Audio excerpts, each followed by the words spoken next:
Hey, good morning, everybody. Hope you're doing well today. This is Bo with another devotion. And the cool thing about today is it's actually Friday, April 12th. And it is, let's see, Friday, and we're going through chapter 13. So I thought that was super cool. Now, of course, I was raised in the 80s, and what a cool era that was. And if you know anything about the 80s, then you know a lot about our crazy horror movies that we watched back then. And so whenever I think of Friday and the 13 number comes up, of course, you think of Friday the 13th, right? Absolutely. Just a product of our culture.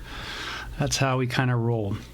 So this is the Morning Devo with Bo. Bo Willette's my name.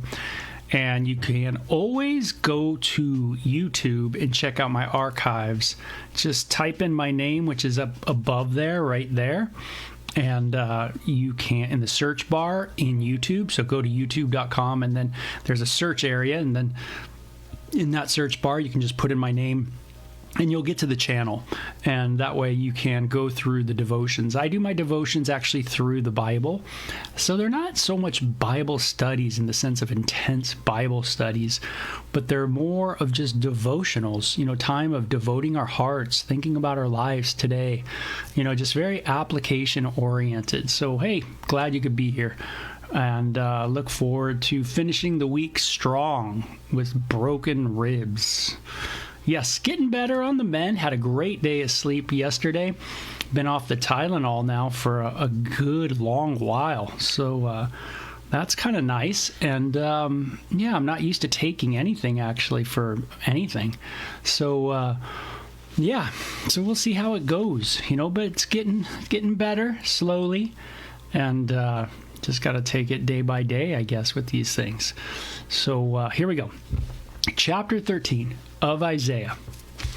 Now, at this point, chapter 13, we really get kind of a new path of kind of the message of Israel, or the message of Isaiah. It's been predominantly to Judah, and in particular, Jerusalem, which of course is important because that's where the temple is and that's where the worship of Yahweh is. Yahweh's made it clear that in righteousness and justice he will judge them, and that he is not just the God of Israel alone, but he's the God of the whole world, and that he can judge Assyria, and he will, and he'll judge other nations. And so here we go in chapter 13, where we now begin these messages to these other nations. It'd be like today, maybe a message to, the other nations that are around us. Hey, this is the message to Canada. This is the message to Mexico, and this is the message to Europe, kind of idea. Think of it maybe that way. So this is the message about Babylon. Isaiah, son of Amoz, received this message concerning the destruction of Babylon. Raise a signal flag on a bare hilltop. Call up an army against Babylon. Wave your hand to encourage them as they march into the palaces of the high and mighty. So, what we see is all of a sudden God is going to say, guess what? Babylon, you're going to be judged. I'm going to come after you, and I'm going to call up a nation to come and, in a sense, take care of you. It's kind of raise a signal flag on a bare hilltop. Raise that flag. Hey, here they are. It reminds me of when we were kids and we're playing hide and go seek kind of thing. And it says, wave your hand to encourage them as they march into the palaces. Hey, wave your hand. This is where they're at. This is where you could find them, kind of idea. And it says, I, the Lord, have dedicated these soldiers for this task. Yes, I have called mighty warriors to express my anger, and they will rejoice when I am exalted. So Babylon's going to be taken over. People are going to literally walk right in. It says, hear the noise on the mountains. Listen as the vast armies march. It is the noise and shouting of many nations. The Lord of heaven's armies has called this army together. They come from distant countries, from beyond the farthest horizons. They are the Lord's weapons to carry out his anger. So this is what we see is happening. If you've ever wondered, why is Babylon being raised up? Why is the Medes and Persian armies being raised up? Why is the Assyrian army being raised up?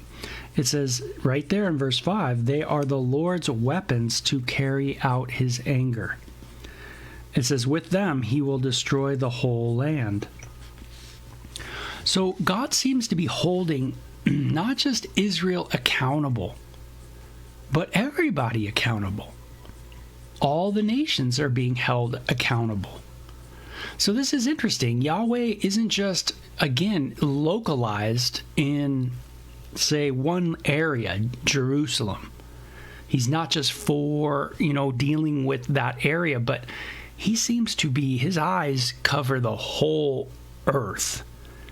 And there seems to be an accountability with all the armies of the earth. It's kind of interesting to think that way. What does God think of our country? What does God think of where we live, our military? And how has God used them maybe in the big picture? Has he used us as in a sense, an arm of judgment on others? Man, that's really interesting to think about. There's a lot of things there. Why do we have war? Why do we have contentions? Right? Why is there world wars? Why are there battles between one group and another group? Man, this, you really start thinking about that and you just go, wow, it's amazing, to think that we want things, we get angry and we fight. And it seems like human beings, this is something that's just part of our existence, right? We are just fighters. So look at your own life. Do you see that in you, that you tend to be a fighter? I think there's something in us that tends to move in those directions. Now, God uses these armies. Do I trust God, and how he's going to kind of use all this? His plan, what he's doing. Do I trust that God uses even what we would consider not good countries' armies? Or do we believe that all the military efforts around the world kind of are oblivious to God? It's kind of interesting because it makes me think, like, how much do I really trust God with his sovereignty? How much do I really trust God with his ability to manage the affairs of the world? And how much do I really believe that he's got a purpose and a plan in everything? There's a lot of opinions that we all have on world issues. And I guess we can have those, right? And do our best. But it seems like the planet itself is kind of lost in this war thing. Meaning it seems like it's just the way we go. It's funny, we always talk about world peace, give peace a chance, all this stuff like that. But it's funny, like all the stuff in the 60s really didn't amount to too much, did it? There's still war everywhere. And not just war, but it seems like it's more interesting and heinous. And it's not that greed has gone away when people were shouting, give peace a chance. It's not like pride went away when people were shouting, give peace a chance. It seems like it just grew. Isn't that interesting? We today are just super prideful. And we can kill people on very large levels today. And no one even really bat an eye. No one even really think much about it. Because we kind of have almost like grown accustomed to all kinds of things, collusion and warfare and things like that. We've seen so much of it. I don't know, we just become kind of desensitized to it. Anyway, I need to trust the Lord, certainly, in these areas, and how God is using all these people. So it says, scream and tear, verse 6, for the day of the Lord has arrived, the time for the Almighty to destroy. So the day of the Lord is kind of a thing you want to underline. And we're going to see that the descriptions of the day of the Lord don't seem to be too good. It says, scream, for the day of the Lord has arrived, the time for the Almighty to destroy. Every heart melts, right? Every arm is paralyzed with fear, and people are terrified. Pangs of anguish grip them. Like those of a woman in labor, they look helplessly at one another, their faces aflame with fear. Again, this interesting idea of the day of the Lord and a being symbolized by a woman in labor, right, with labor pains, just waiting, but in constant pain, right, not knowing if this is going to work out okay, but constant pain. And so the day of the Lord really is linked up with the judgment of God. The day of the Lord is linked up with the judgment of God. For see, the day of the Lord is coming, that terrible day of his fury and fierce anger. The land will be made desolate. Wow, that's pretty clear. It'll be totally totaled. The heavens will be black above them. The stars will give no light. The sun will be dark when it rises, and the moon will provide no light. I, the Lord, will punish the world for its evil. Whoa. I thought we were just talking about Babylon. Isn't that who we're talking about? All of a sudden, man, it starts talking about what? The world. Isn't that interesting? See, God is a God of the world. Everybody's accountable before Yahweh. And this is where, again, the Bible just starts blossoming. Man, we start seeing through the prophet Isaiah that, God is seeing everything. Nothing's getting by Yahweh. He is righteous. He is just. All the justice and righteousness is seen in his holy judgment on Judah and Jerusalem, is also seen in his righteous judgments in the world. Man, do I trust God with that? Do I trust God with his judgments? And am I okay? Or do I think that God's not just? Do I think that, man, God's not fair? I mean, that's not fair to judge the whole world. I mean, for its evil? I mean, are we really that evil? I mean, that's how I used to think, right? Where I go, oh gosh, we're not that bad as people. But, I mean, just go back to the scientific method. I mean, look around. I mean, look at the industries. Look at the world. Look at how we work, where we work, right? The different industrial complexes that we've made, the things that we've done, right? What are they for? What is it about? We'll get to a lot of greed, a lot of money, a lot of coercion, a lot of backbiting, a lot of yuck. It becomes overwhelming, right? Just how rough. And even if we get something right, we seem to get another 10 things wrong. The Lord will punish the world. This is a tough pill to swallow, but it's one that I need to swallow. It's one that I need to take in because it's a humble pill. What's my humility like? Maybe I didn't like Christianity because I just did not want to walk humbly. There's just no way I wanted to swallow this one. What? We're all off? All of us human? No way. But then it comes down to look how small your brain is compared to the planet, compared to the universe, compared to the galaxy. It might figure that I'm way off, that I don't know anything really. Not much at all in comparison to what can be known. So maybe it's better for me to think more humbly about myself than to think more proud about myself. This is probably one of the biggest pills to swallow, no doubt, for people that grow up like me, very secular and very progressive, because we tend to believe a philosophy that we are good, that humans do the good thing, that if you give us a choice, we will overcome. And we do not like to think that we're in the wrong. Is there some truth there? How many people over the last 4 years have admitted any wrong? I'm just saying.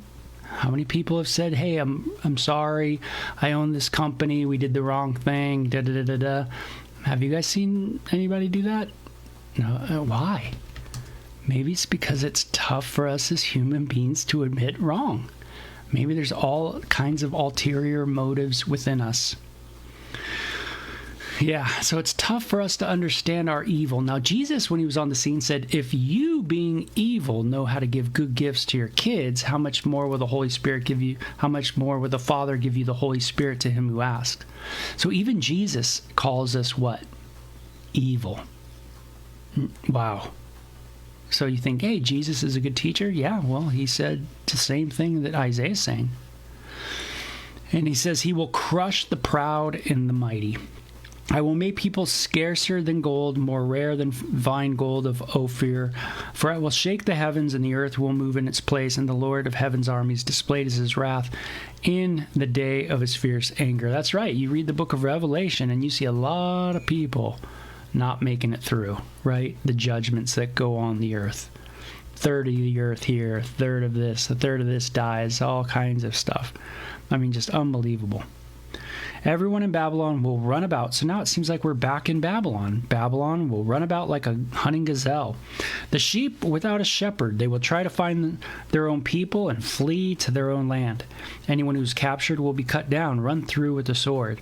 Their little children will be dashed to death before their eyes. Their homes will be sacked and their wives will be raped. Wow. So Isaiah is describing what the conditions will be for Babylon when they go through war. Look, I will stir up the Medes against Babylon. Okay, so Isaiah prophesies that Babylon will be destroyed by the Medes. They cannot be tempted by silver or bribed with gold. The attacking armies will shoot down the young men with arrows, and they have no mercy on helpless babies and will show no compassion on children.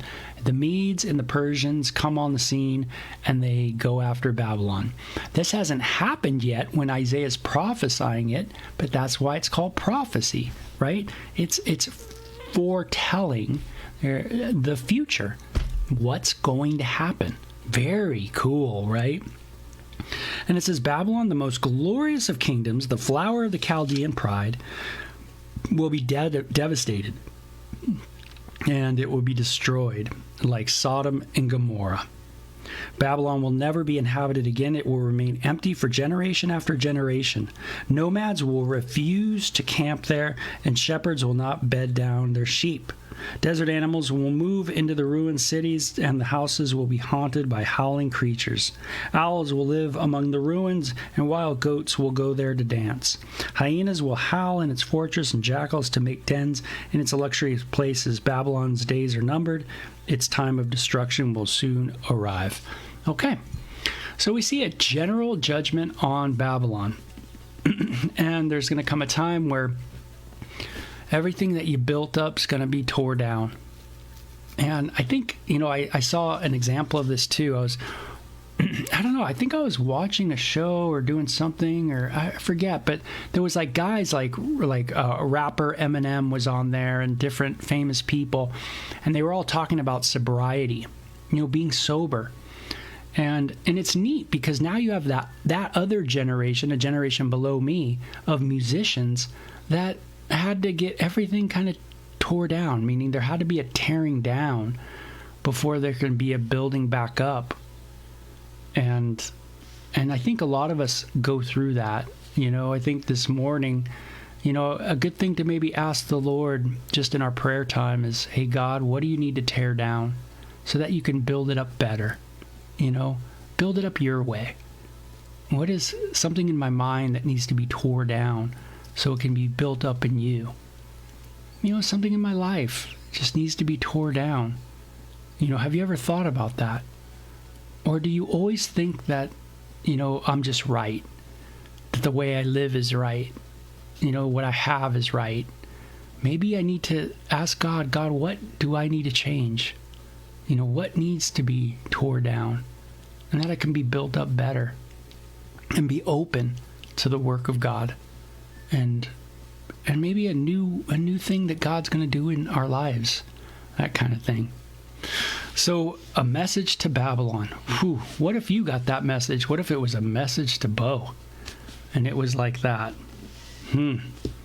Bo, You're going to be tore down. You know, things are going to happen, and judgment's going to hit you. When I personalize that, I go, yeah, that's true. It's going to happen. Judgment will happen at some point. Something will happen. And it's not going to go in my favor. Not the way I want it. But who am I going to look to then, right? Who do I trust at that moment? Man, that's what Jesus has come to do, is give us incredible hope, right? A hope that we escape the judgment of God. Read John 5. Enjoy it. Yeah. But we have passed from judgment to life. So cool stuff. Friday, chapter 13, a message to Babylon. Thinking about judgment today. And, you know, am I okay with God's judgment? It's a big question, you know. So anyway, I hope you guys enjoyed that devotion. That's Isaiah 13. So next week I'll start in chapter 14, which is a very cool chapter. Man, this is going to be an interesting one, chapter 14. You guys will see why it's so interesting coming up. So take care. We're in the thick of it. We're getting through Isaiah. You guys have a good weekend, okay? Take care. Bye-bye.